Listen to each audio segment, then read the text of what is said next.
আপনি কি জানেন এক সার্ভ এগ ফ্রাইড রাইসে থাকে 15টিরও বেশি অপরিহার্য পুষ্টি উপাদান। আসসালামু আলাইকুম everyone, welcome back my channel sisters diaries. আজকে আপনাদের সাথে শেয়ার করব মজাদার একটি ফ্রাইড রাইস রেসিপি, যার স্বাদ হবে রেস্টুরেন্টের থেকেও ডাবল। চলুন তাহলে শুরু করা যাক। চুলায় প্রথমেই একটা প্যান বসিয়ে তার মধ্যে বেশ কিছুটা পানি দিয়ে নিয়েছি। এবার দিয়ে দেব হাফ চা চামচ লবণ আর কিছুটা রান্নার তেল। পানিটা ফুটে আসলে দিয়ে দেব ওয়াশ করে রাখা হাফ কাপ চিনি গুঁড়া চাল। এবার চালটাকে একটু নেড়ে চেড়ে দিব যাতে করে তলায় লেগে না থাকতে পারে। চালটাকে এবার 80%-এর মতো সেদ্ধ করে নেব।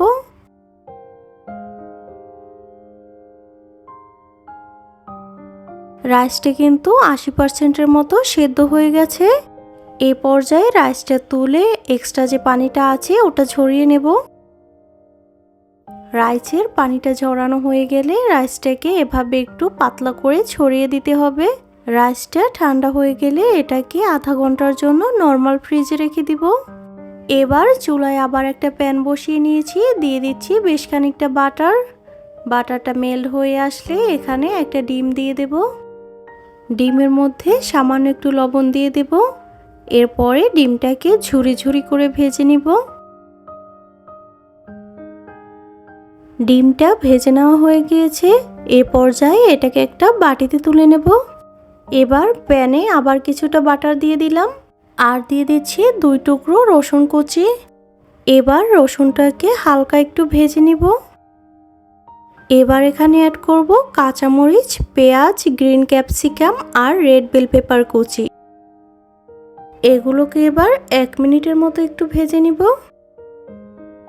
এবার দিয়ে দিচ্ছি কালো গোলমরিচের গুঁড়ো 1 চা চামচ আর সামান্য একটু লবণ। দিচ্ছি সয়া সস 1 চা চামচ,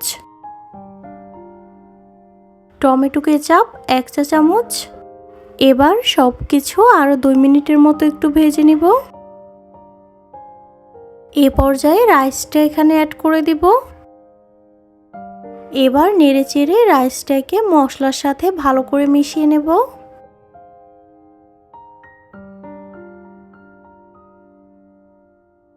এ পর্যায়ে ভেজে রাখা ডিমটা দিয়ে দেব। ডিমটা দিয়ে আবার ভালো করে মিশিয়ে নিতে হবে। মেশানো হয়ে গেলে রাইসটাকে এভাবে করে একটু চেপে চেপে সেট করে দিব।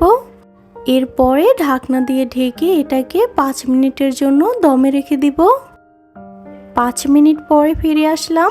আমার এগ ফ্রাইড রাইস কিন্তু একদম রেডি হয়ে গেছে। বাচ্চার টিফিন হোক কিংবা স্পেশাল কোনো আয়োজন, এরকম মজার একটা এগ ফ্রাইড রাইস কিন্তু আপনার খুশিটাকে দ্বিগুণ করে দিতে পারে। ভিডিওটি কেমন লেগেছে অবশ্যই কমেন্ট করে জানাবেন। আর এরকম মজার আরও রেসিপি পেতে চ্যানেলটি সাবস্ক্রাইব করে সাথেই থাকেন। আজকের মতো এ পর্যন্ত, আল্লাহ হাফেজ।